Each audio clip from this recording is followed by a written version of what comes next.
गृहमंत्री जी, monsoon session में हमने देखा कि विपक्ष ने आप पर भी आरोप किया कि आप भी जेल गए थे, आप पे भी आरोप हुआ था। तो जब उन्होंने ऐसा कहा, आपने कहा कि मुझे नैतिकता के बारे में कांग्रेस से नहीं सीखना, उस बारे में आप बताएंगे हमें कुछ? जरूर बताऊंगा। मैंने इसलिए कहा था कि मेरे पे आरोप लगा और जैसे ही मुझे समन आया, अरेस्ट छोड़ दीजिए, सीबीआई ने मुझे समन किया, मैंने दूसरे ही दिन इस्तीफा दे दिया था। अरेस्ट तो मेरी बाद में हुई। जैसे ही सीबीआई ने मुझे समन किया था, मैंने दूसरे ही दिन इस्तीफा दिया था और केस चला और केस में जजमेंट भी आया कि ये पॉलिटिकल वेंडेटे का केस था और मैं पूर्णतया निर्दोष हूं। पर वो तो बाद में आया एक था सेकंड, 2016। एक सेकंड सुनिए ना। हाँ। एक सेकंड, वो जजमेंट बाद में आया। बेल मेरी पहले हो गई थी, बेल मेरी पहले हो गई थी और वो जजमेंट ऐसा आया कि कंप्लीटली पॉलिटिकल वेंडेटा के केस है। कहीं पर दूर दूर तक मेरा इस केस में इन्वॉल्वमेंट नहीं है और मुझे शंका के आधार पर बरी नहीं किया गया था। मेरे सामने के केस को खारिज किया गया था और मुझे बेल मिल गया था 96वें दिन पर। फिर भी मैंने फिर से शपथ लेकर गृह मंत्री नहीं बना था।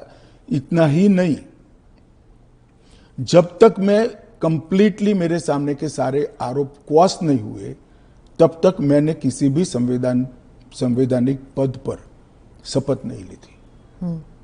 तो मुझे क्या विपक्ष नैतिकता के पाठ पढ़ाता है? इन लोगों ने इंदिरा जी के समय में प्रयास किया कि प्रधानमंत्री को शील्ड किया जाए और आज भी ये प्रयास कर रहे हैं कि अगर कभी जेल में जाना पड़े तो हम आराम से जेल से सरकार बनाएंगे, जेल को सीएम हाउस पीएम हाउस बनाएंगे और वहां जाकर डीजीपी जेल से ऑर्डर लेंगे, चीफ सेक्रेटरी जेल से ऑर्डर लेंगे, भारत सरकार के कैबिनेट सेक्रेटरी जेल से ऑर्डर लेंगे, भारत सरकार के गृह सचिव जेल से ऑर्डर लेंगे। इस तरह से देश चलेगा।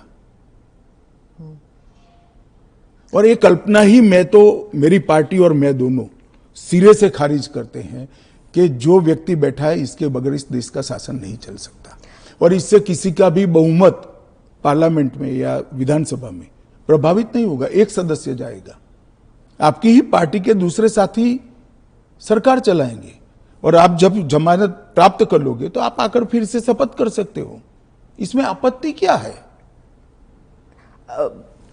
अमित शाह जी, आप बार बार जुडिशरी का हवाला देते हैं, लेकिन उस वक्त भी जस्टिस आफ्ताब आलम आपके घर आए थे आपसे सिग्नेचर लेने के लिए कि आप गुजरात से बाहर चले जाएंगे। ना, ऐसा नहीं हुआ है। आफ्ताब आलम साहब कभी मेरे घर पे आए नहीं है, ऐसी जरूरत भी नहीं पड़ी है। इन्होंने यहाँ रविवार के दिन स्पेशल कोर्ट बिठाकर मेरी बेल एप्लीकेशन को सुना और रिजेक्ट किया? ना, रिजेक्ट नहीं किया। इन्होंने कहा कि मुझे लगता है कि अमित शाह गृह मंत्री रहे, वो साक्ष्य को प्रभावित कर। तो मेरी जो वकील थी, इन्होंने कहा कि आपको अगर ये भय है तो जब तक बेल एप्लीकेशन डिसाइड नहीं होता हमारे क्लाइंट गुजरात के बाहर रहेंगे। वो मैंने स्टेटमेंट किया है। 2 साल आप बाहर रहे? हाँ, 2 साल में बाहर रहा, निश्चित रूप से बाहर रहा, क्योंकि 2 साल भारत के इतिहास में कभी भी किसी की बेल एप्लीकेशन 2 साल नहीं चली है। आलम साहब की कृपा से मेरी बेल एप्लीकेशन 2 साल चली। ज्यादा से ज्यादा बेल एप्लीकेशन 11 दिन तक चली है। आपने उस वक्त पहले भी जिक्र किया था अडवाणी जी के ऊपर कि उन्होंने भी इस्तीफा दिया था। जी, कहा था अडवाणी जी ने इस्तीफा दिया था। ढेर सारे हमारे कार्यकर्ता, मदन लाल खुराना वगैरह सारे, सभी ने दिया था कि जब तक, अरे अभी हेमंत सोरेन जी ने दिया था। ये तो एक नया संस्कृति आया अभी। विगत 2 साल पहले ऐसा केस ही नहीं था कोई। सभी लोगों पर आरोप लगते थे, सब लोग इस्तीफा दे देते थे, बरी होकर राजनीति शुरू करते थे। तमिलनाडु के कुछ मंत्रियों ने इस्तीफा नहीं दिया, दिल्ली के मंत्री और मुख्यमंत्री ने इस्तीफा नहीं। और अगर इस तरह से इस समाज जीवन का, नैतिकता का स्तर आप राजनीति का और समाज जीवन का नीचे ले जा रहे हैं, इससे हम सहमत नहीं हैं। और अगर मैं अब पूछता हूं, आप मुझे पूछ रही हैं, तो लालू जी के वो ऑर्डिनेंस फाड़ने का, लालू जी के बचाने के लिए जो ऑर्डिनेंस मनमोहन सिंह लाए थे, वो ऑर्डिनेंस को फाड़ने का राहुल गांधी का औचित्य क्या था? अगर उस दिन वो मोरालिटी थी तो आज नहीं है क्या? क्योंकि आप लगातार 3 चुनाव हार चुके हो मॉरालिटी के स्टैंडर्ड्स चुनाव के जय पराजय के साथ जुड़े नहीं है। मॉरालिटी के स्टैंडर्ड सूर्य और चंद्र की तरह हमेशा अपनी जगह पे स्थिर रहने चाहिए। तो क्या आप कह रहे हैं कि राहुल गांधी कॉम्प्रोमाइज हो गए हैं आरजेडी के लिए? नहीं, मुझे कहने की कहां जरूरत है। उनके दो चीजों को वो कैसे जस्टिफाई करेंगे? मैंने तो आज पूछ लिया, आप इनका इंटरव्यू कर पूछ लो उनको। तो आपकी जो एनडीए के जो पार्टीज हैं, क्या वो सब सहमत है इस जी सर, बिल को लेकर? सब चंद्रबाबू नायडू, नीतीश कुमार, सब सहमत है। सब आप पर इस मॉनसून सेशन में वो इतने आगे तो नहीं आए आपको डिफेंड करने के लिए, आप अकेले नजर आए। नहीं, आगे आने का मौका ही नहीं आया, बहस ही नहीं होने दी। जब जेपीसी होगी, जब बहस होगी और फिर पार्लियामेंट में बहस होगी तो सभी दल अपना अपना पक्ष रखेंगे। फिर आप पर पर्सनल अटैक हुआ, माइक हाथ में पकड़ा। देखिए, पार्लियामेंट किस तरह से चलनी चाहिए वो अकेला सत्ता पक्ष तय नहीं कर सकता।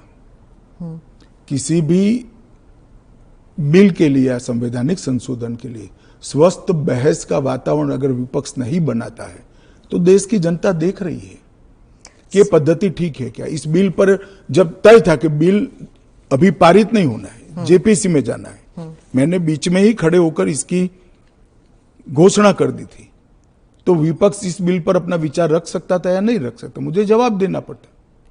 फिर तो बिल जाता जेपीसी में, उस दिन पास नहीं होना था। मैंने पहले ही घोषणा कर दी थी कि इस बिल को सरकार ने तय किया है कि ये जेपीसी में जाएगा।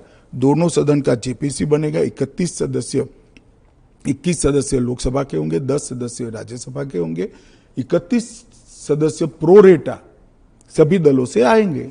क्या ये बिल पास हो जाएगा? मुझे तो विश्वास है हो जाएगा। कांग्रेस पार्टी में ही और विपक्ष में ही कई लोग ऐसे निकलेंगे जो मॉरलिटी का सपोर्ट करेंगे, मॉरल ग्राउंड को बनाए रखने के लिए सपोर्ट करेंगे।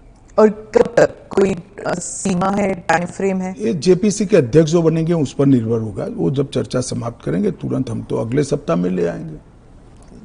ऑपोजिशन कहती है कि जो पार्लियामेंट के अंदर सीआईएसएफ को लगाया गया है, इसकी वजह से लेजिटिमेट प्रोटेस्ट नहीं हो पा रहे और वो फोर्सिबली लोगों को बाहर किया जाता है जब प्रोटेस्ट करते हैं तो वेल ऑफ द हाउस से।